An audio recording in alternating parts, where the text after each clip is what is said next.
Hi hello friends, എല്ലാ കൂട്ടുകാർക്കും പുതിയൊരു റിവ്യൂയിലേക്ക് സ്വാഗതം. അങ്ങനെ ഗോവിന്ദനെ കൊണ്ട് ഭക്ഷണം കഴിപ്പിക്കാട്ടോ ഗീതു.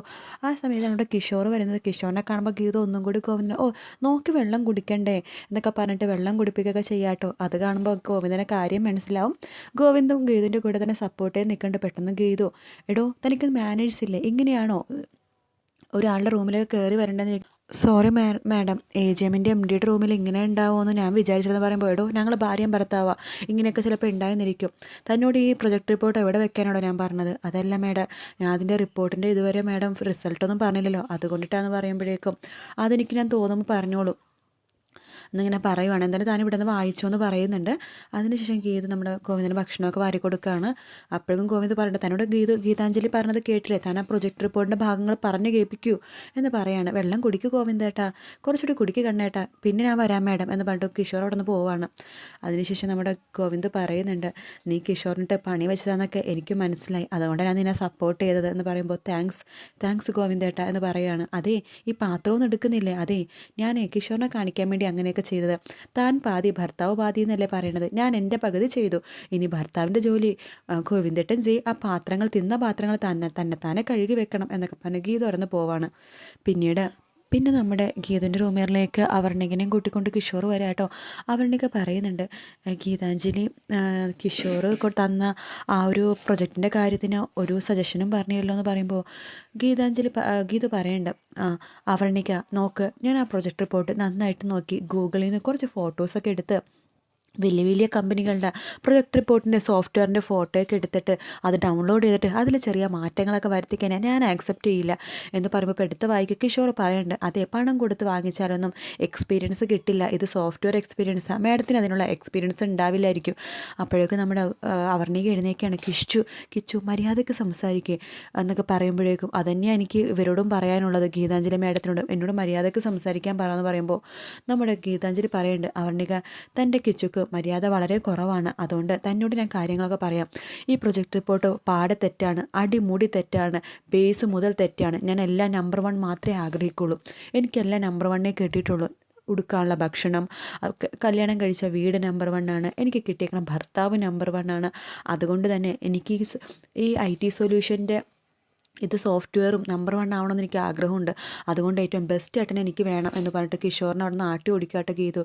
അവിടെ നിന്ന് ഇറങ്ങിയ കിഷോറിനോട് അവർണിക ചോദിക്കേണ്ടത്, സത്യം പറ കിച്ചു, നീ ഗൂഗിളിൽ നിന്ന് ഫോട്ടോസൊക്കെ എടുത്തിട്ട് അതിൽ പണികളൊക്കെ ചെയ്തിട്ടാണോ അയച്ചു കൊടുത്തതെന്ന് ചോദിക്കുമ്പോൾ, പിന്നെ അല്ലാതെ ഞാൻ അങ്ങനെ തന്നെയാണ് ചെയ്യണത്, എല്ലാവരും അങ്ങനെയൊക്കെ തന്നെയാണ് ചെയ്യണത്, കുറച്ച് റെഫറൻസിന് വേണ്ടി ഗൂഗിളിൽ ഫോട്ടോസൊക്കെ എടുത്തെന്നൊക്കെ ഇരിക്കും എന്ന് പറയുമ്പോൾ, അപ്പോൾ നീ കള്ളത്തരം കാണിക്കുവാണല്ലേ, നീ എപ്പോഴും നമ്പർ 1 ആയിരിക്കും എന്ന് വിചാരിച്ചു, പക്ഷേ നീ നമ്പർ 1 അല്ല, നീ എപ്പോഴും ലാസ്റ്റിൽ നിന്ന് നമ്പർ 1 എന്നിങ്ങനെ പറയുവാണ്. എൻ്റെ ജീവിതം ഗീതാഞ്ജലി ഇപ്പോൾ പറഞ്ഞ പോലെ തന്നെയാണ് ഞാനും ആഗ്രഹിച്ചത്, എൻ്റെ കമ്പനി നമ്പർ 1 ആവണമെന്നൊക്കെ ഞാനൊരു സമയത്ത് ആഗ്രഹിച്ചു, പക്ഷെ നിന്നെ കല്യാണം കഴിച്ചപ്പോൾ തൊട്ട് ഞാൻ എല്ലാം ലാസ്റ്റായിപ്പോയി, ഇപ്പോൾ കമ്പനി നഷ്ടപ്പെട്ടു, എല്ലാം നഷ്ടപ്പെട്ടു എന്നൊക്കെ അവർണിക പറയാണ്.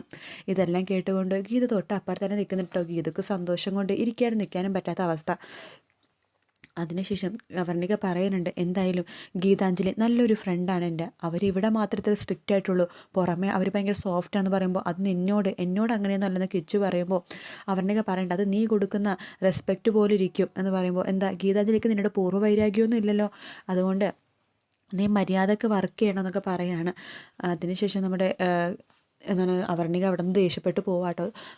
കിഷോർ മനസ്സിൽ വിചാരിക്കുകയാണ്, 2 പെണ്ണുങ്ങൾക്കും ഗീതാഞ്ജലിക്കും അവർണികയ്ക്കും ഞാനായിരുന്നു നമ്പർ 1, എൻ്റെ പുറകെ നടക്കണവരായിരുന്നു രണ്ടും, ഇപ്പോൾ 2 പേർക്കും ഞാൻ 0 ആയി. കുഴപ്പമില്ല, പഴയ പോലെ ഞാൻ എല്ലാം ആക്കിയെടുക്കും, നോക്കിക്കോ. ഈ കിഷോർ പഴയ പോലെ തന്നെ 2 പേരും എൻ്റെ അടിമകളാക്കും എന്ന രീതിയിൽ കിഷോർ സ്വപ്നം കാണും കേട്ടോ. പിന്നെ കിഷോർ നേരെ ഗോവിന്ദൻ്റെ റൂമിലേക്കാണ് വരുന്നത്. ഗോവിന്ദനോട് പറയണ്ട, സാർ എനിക്ക് കുറച്ച് കാര്യങ്ങൾ പറയാനുണ്ട്. എന്താ, കംപ്ലൈൻ്റ് ആണോ? അല്ല സാർ, ഒരു കാര്യമാണ്. എന്നാ പറഞ്ഞു, ഗീതാഞ്ജലി മാഡത്തിനോട് പറയണം, എനിക്ക് കുറച്ച് റെസ്പെക്റ്റ് തന്ന് സംസാരിക്കാനായിട്ട് എൻ്റെ ഭാര്യയുടെ മുമ്പിലെങ്കിലും. ഭാര്യയുടെ മുമ്പിൽ, അപ്പോൾ തനിക്ക് അതാണ് പ്രശ്നം അല്ലേ എന്ന് ചോദിക്കുമ്പോൾ, എടോ തൻ്റെ ഭാര്യയും അതുപോലെ തന്നെ ഭാര്യയുടെ അച്ഛനുണ്ടല്ലോ, അമ്മായി അച്ഛൻ രഘുറാം സാറ്, അയാളും തമ്മിൽ 250 കോടി രൂപ നഷ്ടത്തിലാക്കി അവരുടെ കമ്പനീനെ തനിക്കൊരു വിലയിട്ടിട്ടുണ്ട്, അതിനേക്കാളും പകുതി വില ഞാനും ഗീതാഞ്ജലി തനിക്ക് തരുന്നുള്ളൂ എന്ന് പറയുവാണ്. പിന്നെ താനാണ് അവരുടെ കല്യാണം കഴിച്ചതെന്ന് ബാംഗ്ലൂർ വെച്ച് ഞാൻ അറിഞ്ഞിരുന്നെങ്കിൽ ഒരിക്കലും ഞാനത് തന്നെ അവിടെ വെച്ചിട്ട് ഞാൻ പിടിച്ചു കൊടുത്താനായിരുന്നു. ഇനിയിപ്പോൾ എന്ത് ചെയ്യാൻ പറ്റും? അവരുടെ ബിസിനസ് ഇതുപോലെ തന്നെ താൻ ആക്കി തീർത്തില്ലല്ലോ. അന്ന് ഞാൻ അവിടുത്തെ സത്യം പറഞ്ഞിരുന്നെങ്കിൽ, ഞാൻ ആ സത്യം അറിഞ്ഞിരുന്നെങ്കിൽ ഒരിക്കലും അവരുടെ ബിസിനസ്സും അവരുടെ കമ്പനിയിൽ നിന്ന് അവരുടെ കൈവിട്ട് പോവില്ലായിരുന്നു.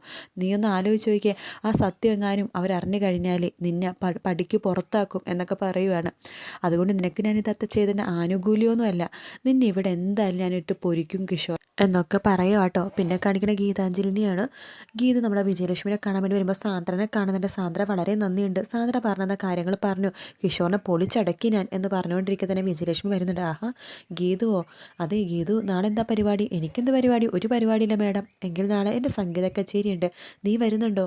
ഹായ്, ഒരുപാട് നാളത്തെ ആഗ്രഹം മാഡത്തിൻ്റെ സംഗീത കച്ചേരി കേൾക്കൊണ്ട്, ഞാൻ എന്തായാലും വരും.